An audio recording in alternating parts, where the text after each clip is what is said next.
흘려야 되는 눈물이 있습니다. 우리가 흘려야 되는 눈물은 내가 그 삶의 여정에 있어서 믿음이 되지 못한 것에 대해서는 우리가 흘려야 되는 눈물이 있게 됩니다. 항상 하나님 편이 꼭 되십시오. 항상 하나님께 소망을 두십시오. 하나님께 소망을 두고 하나님께 구원을 두는 모든 것이어야 됩니다. 그럴 때는 슬픔은 있어도 눈물은 흘리지 않게 됩니다. 아픔은 있어도 후회는 없게 됩니다. 고통은 있어도 실패하지 않는 승리의 삶이 됩니다. 저는 이제 우리가 앞으로 흘리게 될 눈물들이 느끼게 되면서 참 마음이 많이 아픕니다. 하나님 편에서 보면 너무 아픕니다. 지난날 이스라엘이 참 큰 슬픔의 눈물을 흘렸던 사건이 있습니다. 이스라엘 역사에서 대표적으로 이스라엘이 흘렸던 눈물이 있습니다. 무엇일까요? 애굽의 노예로 살았던 시간들입니다. 두 번째, 바벨론 포로로 살았던 시간입니다. 그런데 또 하나가 있습니다. 사사시대입니다. 왜 이것이 참 큰 슬픔의 눈물이었을까요? 그래도 애굽의 노예는 하나님께서 그 야곱의 가족을 이스라엘이라는 하나님 나라가 되게 하기 위한 하나님의 방편이었고 시간이었습니다. 아프고 힘들었지만 그 400년이 하나님 나라로 세워져 가는 진통의 시간이었던 겁니다. 바벨론 포로는 하나님께서 그 하나님 나라인 이스라엘, 망가져 가고 있는 이스라엘, 병들어 죽어가고 있는 이스라엘을 다시금 살리기 위하여 영적 수술을 정결하게 하기 위한 하나님의 수술 시간이었습니다. 그런 의미에서 그 둘 다 노예 생활인데 그 시간들은 참 복된 시간들이었습니다.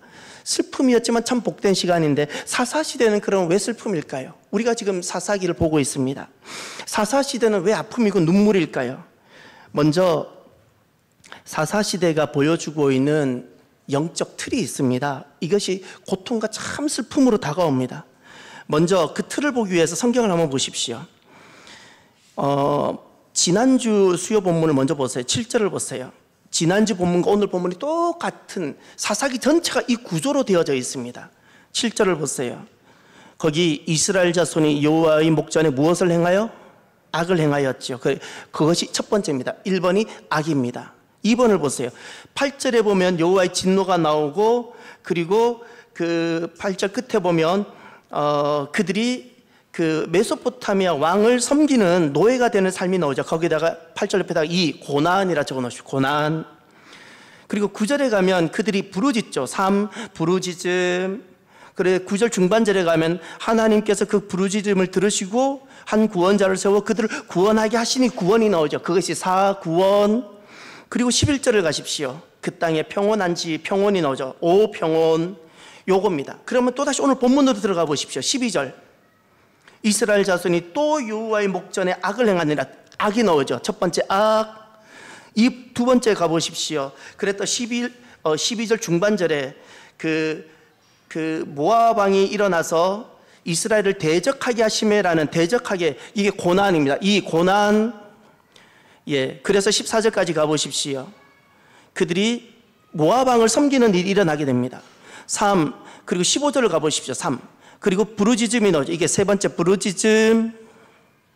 그리고 네 번째 가보십시오. 15절 중반절에 여호와께서 그들을 위하여 한 구원자를 세우셨으니 해서 그가 바로 에훗이었습니다. 4, 구원. 5, 30절로 가보십시오. 그 15절부터 29절까지는 구원자로 등장했던 하나님의 구원 방편이었던 에훗이 했던 내용들입니다. 그리고 마지막 30절 가보십시오. 무엇이죠? 평온. 요 구조입니다. 이 구조가 사사기 전체를 계속해서 반복합니다. 그런데 그러니까 5가지 틀이죠. 첫 번째가 악, 두 번째가 그걸로 인한 고난, 세 번째가 그래서 하나님을 찾고 부르짖음, 네 번째가 그래서 하나님의 구원, 다섯 번째가 평온. 그런데 왜 이것이 슬픔일까요? 여기에는 막 승리가 나오고 좋아야죠. 이것이 반복되고 있다는 겁니다. 이제 다시금 성경을 한번 보십시오. 왜 이것이 눈물인가? 7절에 보면 이스라엘 자손이 여호와의 목전에 악을 행하여라고 사사시대 초기의 모습이 등장하죠. 오늘 12절로 가보십시오. 가슴 아픈 단어가 나옵니다. 이스라엘 자손이 또 여호와의 목전에 악을 행하니라. 또입니다. 한번 경험했으면 이제 돌아오면 좋잖아요. 근데 또 반복합니다. 그런데 4장 1절로 가보십시오. 더 가슴 아픈 일이 있습니다. 4장 1절 에훗이 죽으니 이스라엘 자손이 또 여호와의 목전에 악을 행하매. 에훗이 살아있을 때는 그래도 평온하고 믿음의 삶을 살았다가 에훗이 죽고 나니까 이스라엘 자손이 또 악을 행했다 그랬습니다. 그래서 이것이 반복되고 있는데 무엇이? 악이 반복되고 있는 겁니다. 선이 반복되어지고 믿음이 반복되어져야 되는데 너무 고통스럽고 눈물이 날 수밖에 없는 것이 악이 반복되고 있다는 겁니다. 사랑하는 성도 여러분, 신앙은 유전이 될까요? 안 될까요? 여러분 어떻게 생각하세요? 아버지가 목사면 자녀는 저절로 아주 믿음이 좋은 사람일까요? 아버지가 장로이면 내 자녀들은 적어도 장로의 신앙이 될 것 같습니까? 여러분의 생각은 어떻습니까? 내가 모태신앙이니까 내 자녀가 날 때부터 내 자녀는 모태신앙으로 태어났으니까 좋은 믿음의 사람이 될 것 같습니까? 여러분은 어떠신가요? 여러분은 무엇이라 생각하세요? 신앙은 자연적으로 유전되지 않습니다. 유전되지 않습니다. 부모가 신앙이라고 자녀가 저절로 신앙이 되는 것은 아닙니다. 사무엘은 굉장히 귀한 믿음의 사람이었습니다. 그러나 그의 자녀들은 전혀 아버지와 다른 길을 걸어갑니다. 부모가 믿음이라고 자녀가 믿음이 저절로 되는 것은 아니라는 사실입니다. 개별적으로 만나야 됩니다. 부모가 하나님을 믿는다고 자녀가 저절로 하나님을 믿는 것이 아닙니다. 개별적으로 그들이 하나님을 만나야 됩니다. 이렇게 되어져야 됩니다. 말씀을 통하여 하나님을 알아가야 되고, 또 말씀을 통하여 하나님을 경험해야 되고, 또 말씀을 통하여 하나님을 내가 신뢰하는 삶을 선택해 갈 때 비로소 믿음이 자랍니다. 하나님을 알아가는 것도 말씀해야 되고요. 말씀을 통해서. 하나님을 경험하는 것도 말씀을 통해서 경험해야 되고요. 그리고 내가 삶을 선택하고 내가 삶을 풀어가는 이 모든 과정이 하나님을 신뢰하기 때문에 행하는 모든 삶이 될 때 비로소 믿음이 생겨나는 겁니다. 담대해집니다. 힘이 있어지는 겁니다. 무엇도 두렵지 않습니다. 더 이상 사람을 섬기지 않습니다. 이러면서 믿음이 되어지고 아버지 믿음이 자녀들에 또 이어져 가는 겁니다.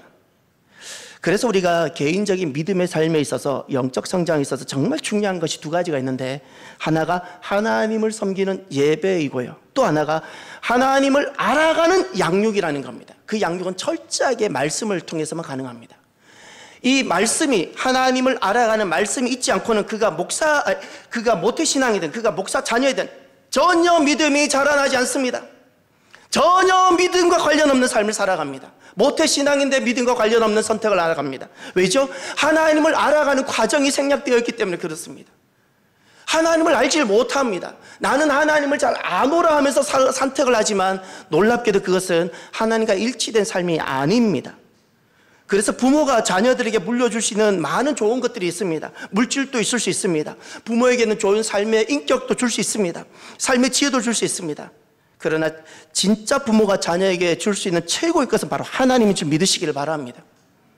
하나님만 그들 가슴속에 지워지지 않는다면 어디 던져놔도 그들은 다 살아내고 그 속에 영향력을 미치며 세상에 삼킴을 당하지 아니하고 도리어 세상에 빛이 되어지고 영향력을 끼칠 수 있게 되는 겁니다. 물질이 아니고요, 그들에게 정말 죽음도 두렵지 않는 모든 것을 이기게 하는 믿음, 그리고 그 말씀을 통한 하나님만 그들 가슴 속에, 심장 속에 새겨져 있다면 그들은 무엇도 다 가능한 사람입니다. 이것이 부모가 자녀에게 줄 수 있는 최고의 것입니다. 최고의 것. 신앙은 저절로 유전되지 않습니다. 주일날 교회를 끌고 왔다고 신앙일 거라고 여기지 마십시오. 거듭거듭 흔들어서 확인하셔야 돼요. 내 몸을 의사 선생님들을 통하여 내가 점검하는 것이 지혜롭지요. 더 지혜로운 것이 있는데 내 자녀를 흔들어서 정말 믿음 있는가를 확인하셔야 돼요. 나 자신을 흔들어서 정말 내가 믿음 있는가를 확인하셔야 돼요. 내 몸은 그렇게 소중하게 여기기에 내가 건강검진하는 것처럼 왜 내 몸보다 더 소중한 나의 믿음은 믿음은 검진하지 않습니까? 다양한 케이스와 상황 속에 나를 집어넣고 나는 그 속에서도 여전히 하나님 신뢰하는가를 확인하셨어야죠. 내게는 믿음 있는가를 확인하셨어야죠. 교회 안에서는 믿음인데 나가면 믿음이 없는 것 같다면 죄송하지만 믿음이 없는 겁니다. 없는 겁니다. 나의 삶의 순간순간 선택들을 보십시오. 그 가운데 하나님 때문에 하는 선택인지, 내가 어떤 결정들을 했을 때 그 가운데 하나님이 계시고 존재하시는지, 내가 하나님을 섬기게 하는 결정인지를 꼭 확인하십시오. 그렇지 않다면 나는 믿음과는 관련 없는 사람입니다. 진짜 없습니다. 내가 아무리 성경을 읽어도 만약에 그렇게 했다면 나는 아직 하나님을 알지 못하는 것입니다. 그래서 신앙은 자연적이지 않습니다. 잊지 마세요. 이들이 계속해서 악을 반복해서 살아가잖아요. 여호와의 목전에서. 그러면 두 번째로 이 사사기의 슬픔을 보면서, 그 눈물을 보면서 우리가 꼭 질문해야 될 것이 있어요. 이건 정말 중요한 질문이에요. 우리가 오늘 이 질문을 하지 않기 때문에 우리가 이런 반복되는 실수를, 사사시대에 눈물을 흘리게 됩니다. 두 번째, 여호와의 목전에 악을 행한다. 무슨 뜻일까? 오늘 본문 12절을 보십시오. 이스라엘 자손이 또 여호와의 목전에 악을 행하니라. 4장 1절로 가보십시오. 에훗이 죽으니 이스라엘 자손이 또 여호와의 목전에 악을 행하며. 3장 7절로 돌아가 보십시오. 이스라엘 자손이 여호와의 목전에 악을 행하여. 하나님 보시기에 악을 행했다 그랬어요. 여기서 정말 중요한 것이 하나 있는데, 악의 기준이 하나님이시라는 사실입니다. 잊지 마세요. 그것을 악이라고 여기고 같이 판단하시는 분이 내가 아니라 하나님이시라는 사실입니다. 하나님 보시기에 악을 행했다라고 했을 때 그 가치 판단, 결정자, 악의 기준, 이게 다 하나님이세요. 그래서 어떤 실수를 할 수 있는가 하면 사람들은 그것이 하나님 보시기엔 악임에도 불구하고 악으로 여기지 못할 수가 있다는 사실입니다. 왜죠? 내 기준, 하나님의 기준이 아니라 나의 기준, 나의 의, 하나님의 기준이 아니라 세상의 시대 가치, 세상의 기준, 세상의 기준으로 볼 때 하나님은 이것을 악으로 보시는데 내가 세상의 기준으로 볼 때는 절대 악으로 보이지 않는 것들이 너무나도 많습니다. 너무나도 많습니다. 정말 많습니다. 그래서 스스로 속임을 당한다는 겁니다. 마귀는 이렇게 속이는 자이고, 그래서 이스라엘 백성들이 무엇을 실수했는가 하면 하나님께서 보실 때 어떻게 보이느냐가 아닙니다. 당시에 세상은 무엇을 하고 세상이 원하는 것은 무엇인지에 귀를 기울였던 겁니다. 그래서 그들은 이스라엘 백성인데도 불구하고 이것이 하나님께 악을 행하는 것인지도 모른 채 그렇게 일들을 했던 겁니다. 그러면 여호와의 목전에 악을 행한다 그랬을 때 이 질문을 한 번 더 해야 이 말씀이 명쾌해집니다. 하나님은 그러면 무엇을 악으로 여기실까? 우리는 보통 죄와 악하면 간음, 도적질, 살인 이거부터 떠올립니다. 그러면 과연 하나님은 무엇을 악으로 여기실까? 오늘 본문 앞에 7절을 먼저 한번 올라가 보실까요? 7절. 이스라엘 자손이 여호와의 목전에 악을 행하여 다 함께 자기들의 하나님 여호와를 잊어버리고 있죠. 하나님을 잊어버리다, 그겁니다. 하나님을 잊어버렸다를 악을 행했다는 그 단어와 동격으로 주님께서 사용하셨습니다. 그러면 이제 이 질문을 하셔야 됩니다. 하나님께서는 어떤 경우 하나님을 잊어버린다라고 여기실까? 하나님의 자녀이고 이스라엘인데 기억력의 문제일까? 기억력의 문제가 아닙니다. 기억력의 문제가 아닙니다. 하나님은 어떤 경우 너는 왜 나를 잊어버렸니? 라고 여기실까요? 그것은 하나님의 백성, 하나님의 자녀인 이스라엘이 하나님을 섬김으로 살고 하나님의 종으로 스스로 살아가야 되는데 하나님의 종으로 더 이상 살지 않는 겁니다. 다른 것을 섬기고 다른 것을 종이 되는 겁니다. 그것이 바로 하나님을 잊어버리는 것이 되는 겁니다. 이제 성경을 한번 찾아보십시오. 3장, 창세기 3장. 창세기 3장 가셔서 죄의 기원을 한번 보시길 바랍니다. 이것이 바로 죄의 기원이고 아담이 하나님을 잊어버리는 순간입니다. 3장 5절입니다.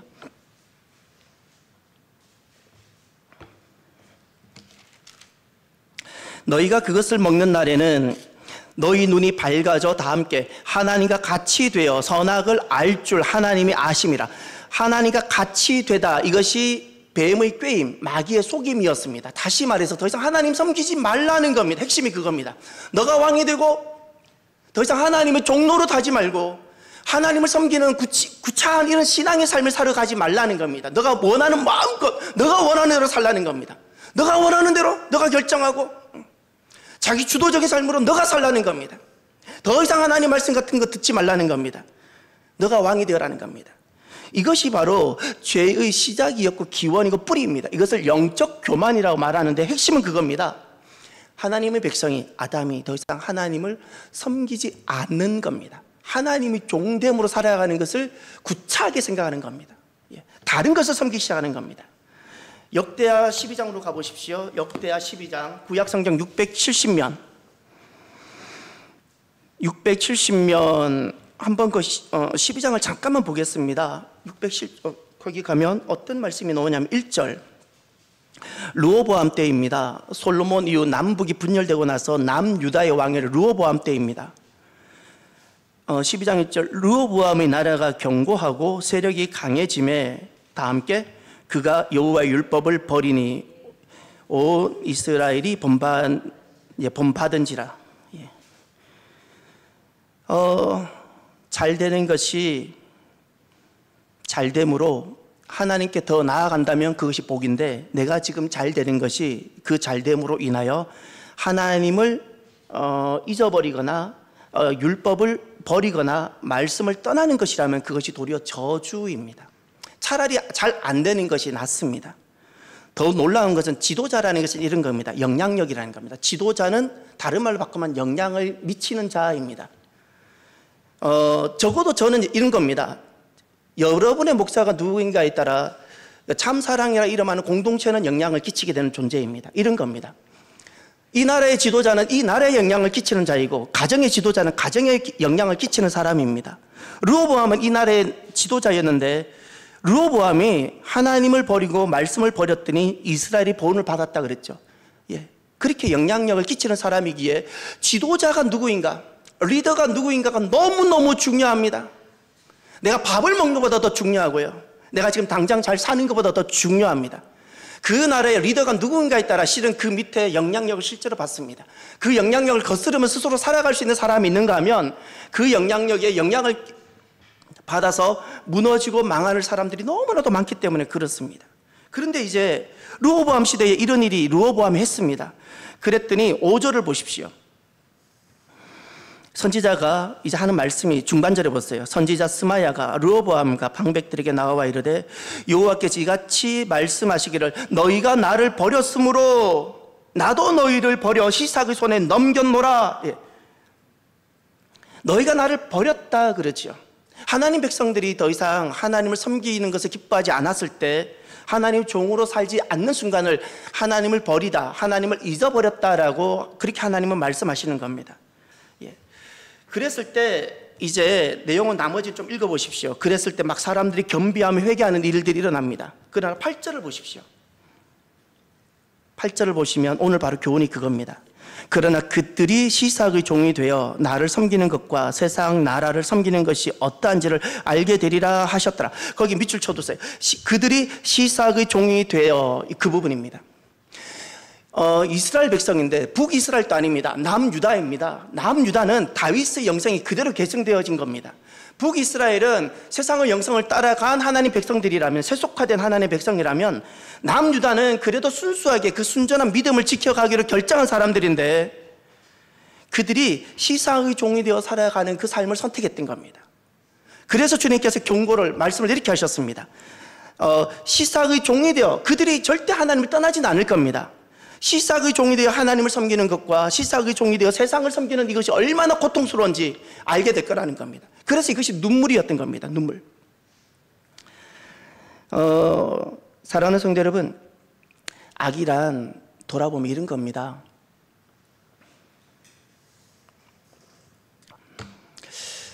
하나님께서 보실 때 사사기를 통해서 악이란 우리가 분명히 이제 말할 수 있습니다. 하나님의 종으로 부름받은 사람들입니다. 하나님의 백성으로 부름받았어요. 이것이 은혜입니다. 하나님의 자녀로 부름받은 사람들입니다.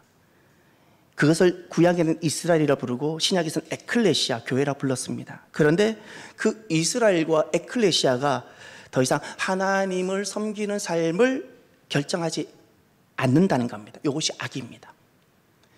하나님의 백성들인 이스라엘과 하나님의 백성인 교회가 하나님만을 섬긴다. 이것은 하나님만을 주로 두는 겁니다. 다른 왕을 두지 않습니다. 다른 사람을 섬기지 않습니다. 그런데 하나님을 섬기지 않는 결정, 그렇다고 이들이 하나님을 떠나는 것이 아닙니다. 하나님 안에 있는데 하나님을 섬기지 않는 삶을 결정했던 겁니다. 이것을 주님께서는 너는 왜 나보기에 나를 잊어버렸니? 너는 내가 볼 때 너는 왜 나를 버렸니? 라고 말씀하셨으며 그것을 주님은 악이다 말씀하셨던 겁니다. 이것이 바로 여호와의 목전에서 악을 행하다입니다. 오늘 저와 여러분이 이제 선과 악을 두고 이제 분명히 우리가 아셔야 되는 것이 있습니다.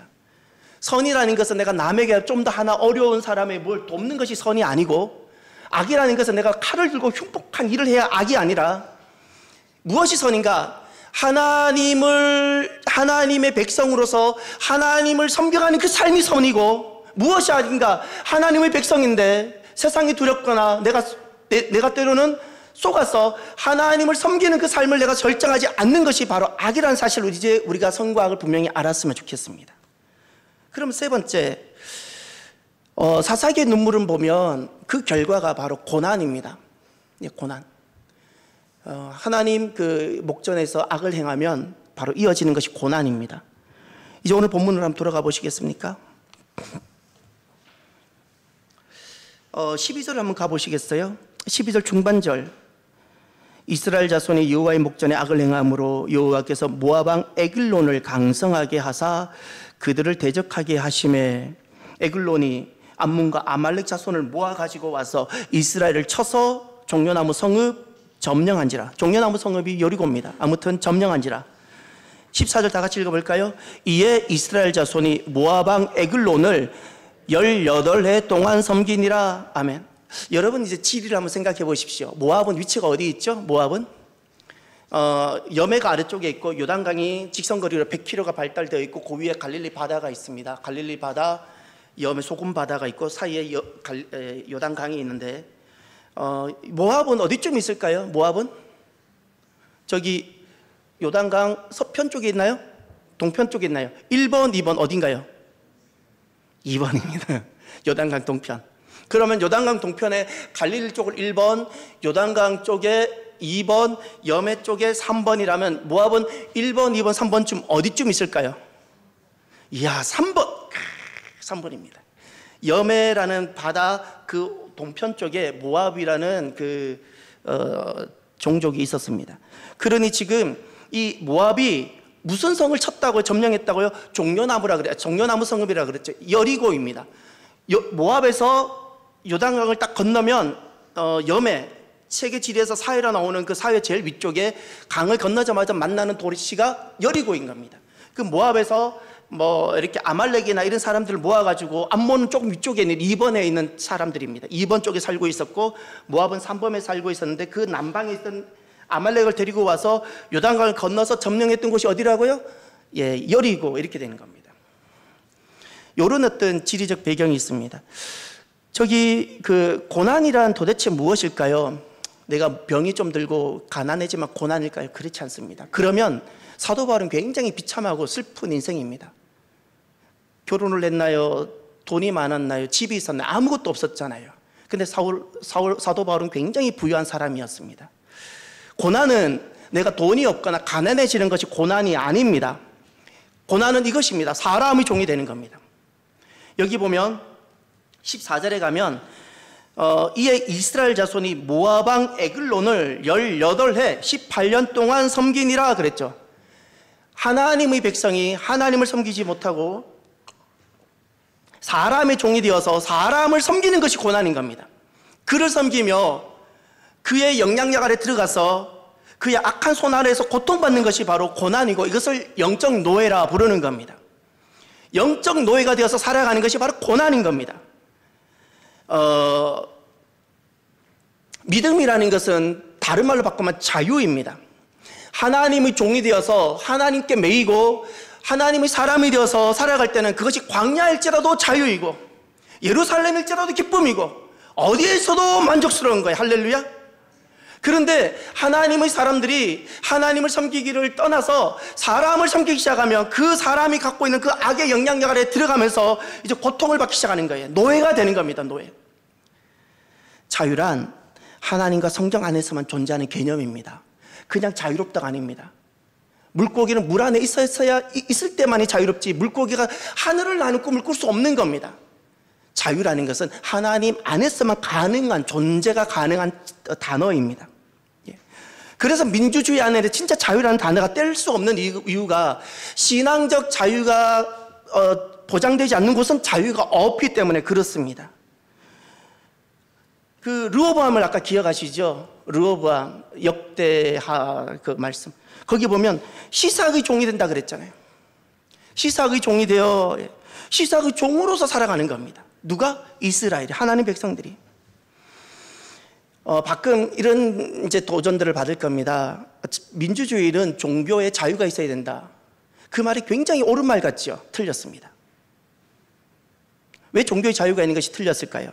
종교적 자유가 있는 것이 민주주의가 아니고요. 신앙적, 기독교 신앙의 자유가 있어야 그것이 참된 민주주의입니다. 민주주의는 이 기독교 가치 안에서 나온 개념입니다. 기독교 세계가 만들어낸 정치 시스템이 민주주의였던 겁니다. 그래서 그 종교적 자유라는 말에는 함정이 있는 겁니다. 예를 들어 분명히 우리는 볼 수 있습니다. 미국 보십시오. 미국은 신앙의 자유를 외치고 출발했던 나라가 미국이었습니다. 그건 항상 신앙의 자유가 보장되었습니다. 법으로도 헌법으로도 보장되었습니다. 그런데 지금은 어떻게 되었습니까? 종교적 자유라는 것으로 살짝 바꿨습니다. 그래서 더 이상 종교의 자유가 있으니까 예수 믿는 너희들은 더 이상 다른 종교에 불편을 주지 말라는 겁니다. 그들도 종교의 자유가 있어야 된다고. 그래서 전도하지 마라. 전도 금지. 어디서? 미국 땅에서. 미국 땅에서 전도 못합니다. 기도하지 마라. 공적 모임에 더 이상 기도하지 마라. 종교의 자유가 있는데 왜 너희들만 기독교만 이렇게 기도하려고 하느냐? 옳은 것 같지만 틀렸어요. 더 이상 주기도하지 마라. 전에는 학교나 이런 공적인 모임에서 주기도를 했어요. 못합니다. 더 이상 이제 학교에서 성경 금지했습니다. 성경 못 가르칩니다. 그래서 깨어있고 의식이 있는 그리스도인들은, 미국에 있는 그리스도인들은 미국에서 10% 있는 기독교 사립학교나 홈스쿨을 하는 겁니다. 90%는 공교육인데 거기에는 동성애를 의무로 가르치고요. 한번 들어보십시오. 가서 교육이 어떤지. 동성애를 남자와 남자가 어떻게 만나는지 가르쳐야 됩니다. 이게 교육입니다. 아이들 속에 아예 개념 자체가 없어야 되는 동성애가 자랄 때부터 동성애가 있구나를 알게 해주고 방법을 가르쳐 주는 겁니다. 캐나다는 더 심합니다. 더 심합니다. 이것이 과연 종교적 자유일까요? 그렇지 않습니다. 노예화입니다. 노예화. 무엇이 진짜 자유가 가능할까요? 그리스도의 복음이, 그리고 신앙의 자유가 이게 진짜 보장되는 것만이 자유인 겁니다. 이것이 자유인 겁니다. 그렇지 않는 상황이 바로 고난인 겁니다. 끝으로 부르짖음 그 다음 단계가 나오지요. 예. 여러분 오늘 본문으로 돌아가셔서 15절을 보십시오. 15절의 자리를 항상 우리가 가집시다. 저와 여러분이 15절을 잃어버리면 안 됩니다. 예. 15절 다 함께 볼까요? 이스라엘 자손이 여호와께 부르짖음에 여호와께서 그들을 위하여 한 구원자를 세우셨으니 아멘. 다시 한번 여기까지 읽을까요? 시작. 이스라엘 자손이 여호와께 부르짖음에 여호와께서 그들을 위하여 한 구원자를 세우셨으니 아멘. 그 구원자가 오늘 본문에서는 왼손잡이 베냐민 사람 에훗이었어요. 에훗을 하나님께서 그때 하나님께서 구원의 방편으로 사용한 사람이 에훗이었을 뿐이에요. 에훗은 대단한 사람이 아니에요. 그냥 하나님이 사용하신 도구였을 뿐입니다. 중요한 것은 그겁니다. 이스라엘 자손이 여호와께 부르짖었다. 할렐루야. 지금 또 하나님께서 기다리시고 하나님이 바라시는 것이 있습니다. 하나님을 찾음입니다. 너는 나를 찾을 수 있느냐? 너는 사람의 종이 되고 사람을 찾는 자가 아니라 너는 나를 찾을 수 있느냐? 영적 각성이 일어나서 나의 구원과 나의 자녀의 구원과 내 삶이, 내 소망이 하나님께 있구나 라고 내가 실수도 해보고 사람도 섬겨보다가 정말 하나님께 있구나를 내가 깨닫고, 이 깨달음이 각성이라는 겁니다. 각성. 깨달아야지 회개하고 돌아오지요. 깨닫지도 못하면 어떻게 회개하겠습니까? 내가 죄인이었구나. 내가 하나님을 말고 다른 것을 내가 찾았구나. 내가 죄인이었구나를 깨닫고 각성하고 돌아와서 하나님을 찾고 회개하고, 그러면 하나님께서는 항상 은혜를 베푸세요. 100번이라도 돌아오면 하나님은 은혜를 베푸세요. 사사기가 보여주는 게 그겁니다. 10번을 주님께 악을 행하고 또 돌아오는데도 하나님 또 용서하시고 또 회복시켜 주시고 부흥케 하시는 거예요. 할렐루야. 여러분 잊지 마십시오. 우리가 비록 더디 갈 수도 있고요, 때로는 먼저 간 사람들은 뒤를 돌아보면 너무너무 답답할 겁니다. 먼저 하나님을 만나고 먼저 많은 것을 영적으로 이룬 사람들은 돌아보면 너무 가슴이 터지는 일들이 많을 텐데, 그러나 잊지 마십시오. 저나 우리 모두가 하나 잃어버리지 말아야 되는 것이 있습니다. 하나님께 소망을 두고 언제나 하나님께 나아와 하나님을 찾는 바로 그것입니다. 잘난 사람이든 못난 사람이든 앞서가는 사람이든 더디가는 사람이든 소망은 바로 여기에 있는 거예요. 할렐루야. 하나님을 찾으면 언제 어디서든 다시 소망이 가능하고 하나님은 그곳에 부흥을 주시는 겁니다. 그 부흥이 사사시대는 사사로 나타나는 겁니다. 사사라는 것은 정치 시스템이라 그랬죠. 하나님께서 왕이 되시고 그 사사는 때로는 왕으로도 나타나고 여러 가지 포지션으로 나타나지만 하나님을 왕으로 삼는 어떤 시스템, 사사는 대행자입니다. 이런 시스템.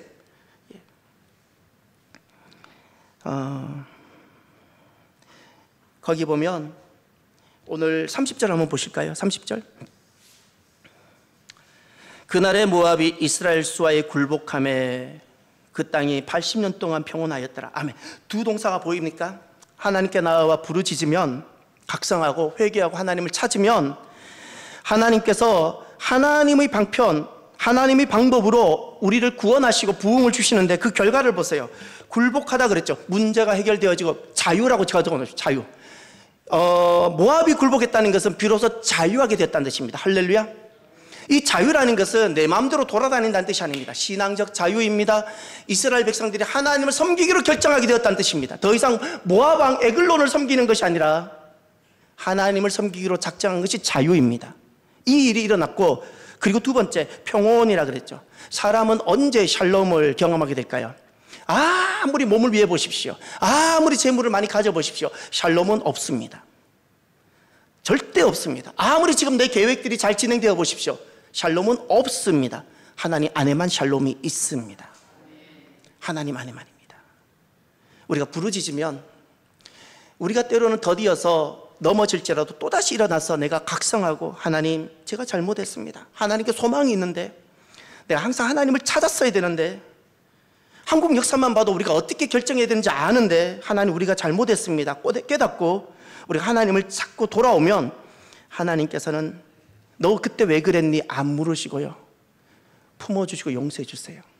그리고 하나님의 방법으로 구원을 이루어 주십니다. 하나님의 방법입니다. 그리고 그 결과가 다시금 신앙적 자유, 하나님을 섬기는 그 자리를 가질 수 있도록 기회를 주시고 우리에게 어디에도 만나볼 수 없는 평강을 허락해 주시는 겁니다. 오늘도 저와 여러분들이 이렇게 딱 두 가지가 있었으면 좋겠어요.